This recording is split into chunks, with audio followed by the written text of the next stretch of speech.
In the year 2169, humans have been genetically engineered to cease aging at the age of 25. After reaching this age, a timer appears on their arm, indicating that they have only 1 year left to live.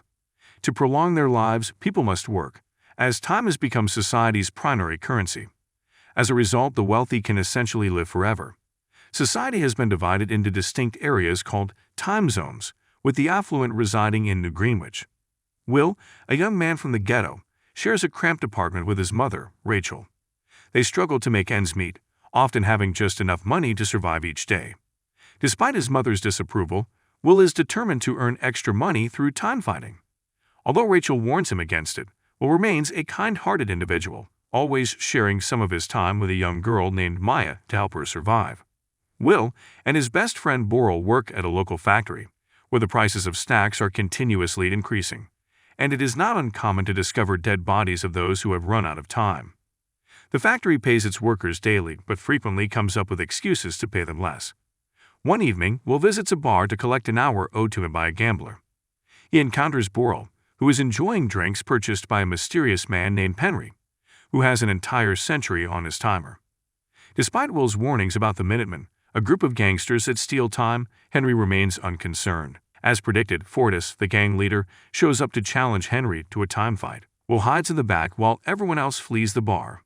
Henry accepts the challenge, but first requests a bathroom break. Seizing the opportunity, Will knocks out the accompanying guard and escapes with Henry. They take refuge in an abandoned factory, where Henry confesses that he is 105 years old and weary of his eternal life. He explains that the cost of living in the ghetto is intentionally high to ensure that the poor continue to die, allowing the rich to live. They fall asleep, and upon waking, Henry transfers all his remaining time to Will, leaving himself with only 5 minutes. He then leaves a message for Will not to waste his time before timing out on a nearby bridge. Unaware of the security cameras, Will checks on Henry's lifeless body before fleeing. He visits Boral and gives him a decade's worth of time, equivalent to the length of their friendship. That evening, Will's mother never arrives at the bus stop, having run out of time after failing to afford the increased bus fare. Will and his mother desperately run to meet each other, but tragically, Rachel times out in his arms.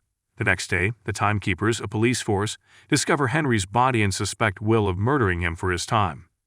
Meanwhile, Will seeks revenge for his mother's death. He hires a limousine to take him to New Greenwich, paying exorbitant tolls along the way. Once there, he checks into a luxurious hotel, where he catches the eye of socialite Sylvia. The timekeepers track Will's movements and close in on his location. Agent Leon, the lead investigator, realizes he had previously pursued Will's father. Will purchases a suit and attends a casino, where he meets Mr. Weiss, a wealthy time-lending businessman, and his daughter Sylvia. Will gambles all his time and wins, impressing Mr. Weiss, who invites him to an upcoming party. The following day, Will purchases an extravagant car and drives it to Mr. Weiss' lavish party. Sylvia, increasingly intrigued by Will, invites him to dance and admits she can tell he is likely from the ghetto. She confesses that she's sometimes envious those living in the ghetto, because her life is strictly controlled by her father's security guards, depriving her of true freedom. Sylvia yearns to engage in something reckless or meaningful. Will takes Sylvia to the beach behind the mansion for a spontaneous skinny-dipping adventure, which she hesitantly joins. As they swim, they discuss the prospect of partaking in more daring activities. When people start searching for Sylvia, she and Will hide in a cave before returning to the mansion separately to avoid arousing suspicion. Mr. Weiss invites Will to join a poker game, but their match is interrupted by the timekeepers, who have tracked Will down through his car purchase. Will is taken to a private office for questioning.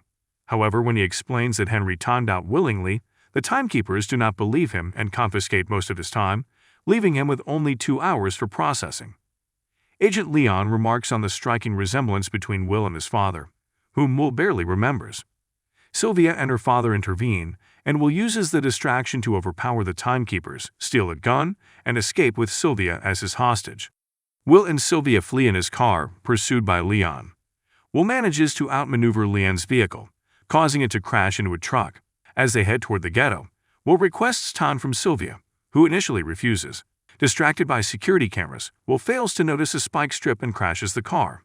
Both he and Sylvia lose consciousness and are found by Fortis and his gang, who steal Sylvia's time before fleeing at the sound of approaching timekeeper sirens. When they awaken, Sylvia panics about her dwindling time and pleads with Will for help. He reluctantly assists her, and they make their way into town. Upon examining the wreckage, Leon decides to wait for Will to contact them rather than continuing the pursuit. Will visits Borel for help but learns that Borel has died with 9 years remaining on his timer due to excessive alcohol consumption. Desperate for time, Will and Sylvia pawn her expensive earrings for a meager 2 days. Using a payphone, Will contacts Leon and demands a ransom of 1,000 years to be distributed to the town lines in the ghetto. Leon cautions Will about becoming too much like his father and reveals that his father did not die in a time fight as Will believed, but was involved in something far more dangerous. Will hangs up and relays the ransom demand to Sylvia's parents, but Mr. Weiss hesitates to part with even a small fraction of his vast fortune.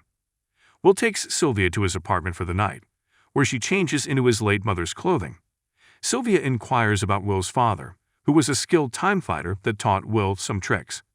Demonstrating his prowess in time fighting, Will explains that his father would lull opponents into a false sense of security, allowing his own timer to approach 0 before seizing victory. Will now realizes his father was likely killed for giving away his winnings. Will and Sylvia then share their contrasting experiences on their 25th birthdays. Will almost lost his extra year due to debt, while Sylvia received a decade as a gift from her father. The next morning, Will observes the timeline building from the window, but realizes that they haven't received any charity, indicating that Mr. Weiss did not pay the ransom.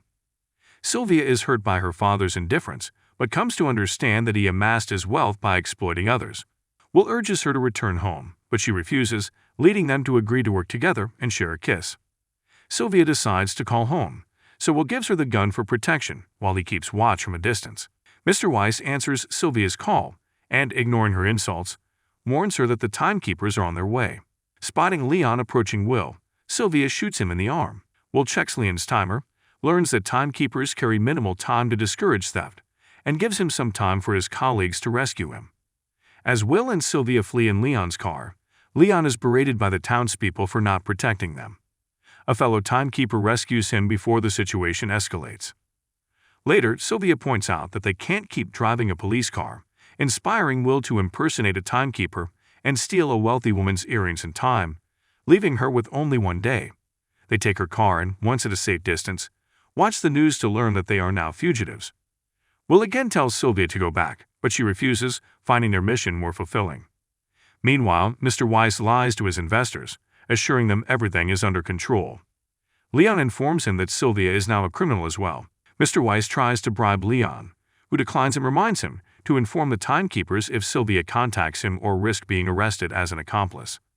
Sylvia later asks Will if he would truly give away time if he had it. When he confirms, she devises a plan.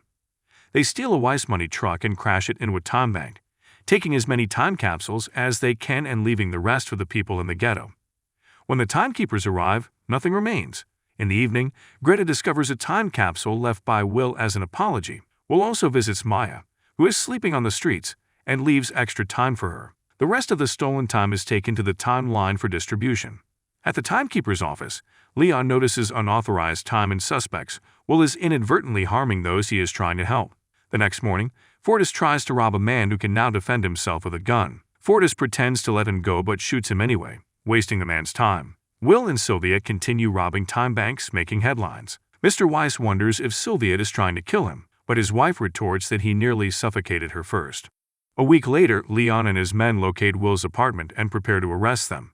Will hears radio chatter from the window and quickly flees with Sylvia, jumping from a different apartment window and landing safely on a car. Leon follows suit and chases them through town. Will and Sylvia scale rooftops, with Leon firing at them. They eventually board a bus, bribing the driver to keep quiet and leave Leon behind. A few hours later, Will and Sylvia check into a hotel, paying extra for all the rooms and the receptionist's discretion. A new client is told the hotel is fully booked, but manages to glimpse Will and Sylvia heading upstairs. Meanwhile, Fortis and his gang threaten locals for information on the couple. People initially stay silent, but Fortis kills a man to prove his seriousness, prompting the man from the hotel to reveal what he saw. At the hotel, Will and Sylvia learn that the reward for their capture is 10 years, which they find insulting. Suddenly, Fortis and his men burst into their room, holding the couple at gunpoint. Fortis explains that the timekeepers leave him alone because he steals from his own people, and now they must restore order. He claims he doesn't like killing people in cold blood and challenges Will to a time fight. Will uses the trick his father taught him, and when Fortis begins looking at his timer, Will starts taking all his time. The guards, taken aback by the unfolding events, inch closer to get a better look. Will seizes the opportunity to shoot them all before causing Fortis to run out of time for good. By the time the timekeepers arrive at the hotel, Will and Sylvia have already made their escape. Several hours later, Will observes that prices and loan rates are increasing rapidly to compensate for the additional time circulating on the streets. Their small-scale robberies aren't making a significant impact. They would need to steal a whole million years to cause any real damage. Fortunately, Sylvia knows exactly where to find such a substantial amount of time. The following day, Weiss, concerned about the situation, arrives at work surrounded by an increased number of bodyguards. The guards suddenly turn around upon detecting a potential threat, but it's merely Sylvia announcing her intention to surrender. Weiss believes her and is prepared to take her back, but this distraction allows Will to sneak up behind him and take him hostage. Will and Sylvia then force Weiss to take them to his office, where he opens the safe containing a capsule with 1 million years. Weiss argues that giving a year to 1 million people would only prolong their suffering, and that flooding the wrong zone with 1 million years could bring down the system. Will clarifies that this is precisely his goal. Will and Sylvia make their escape after locking Weiss in his office. When the timekeepers learn about the robbery, they immediately pursue the duo, blocking the bridge to prevent them from returning to the ghetto. As Leon chases Will and Sylvia, he becomes so focused on catching them that he forgets to collect his daily pay. The timekeepers open fire on Will and Sylvia, but Will drives through the time zone barrier, successfully reaching the ghetto. Leon quickly crashes his car into theirs, prompting Will to give the million-year capsule to Maya before he and Sylvia pretend to surrender. A smug Leon believes he's won, but at that moment, the timeline announces there's enough time for everyone.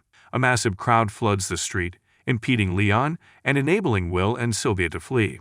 Leon pushes through the crowd to resume the chase, but when Will and Sylvia cross another barrier, Leon is forced to follow on foot. Eventually, Leon catches up to them, and Will deduces that Leon was once from the ghetto as well.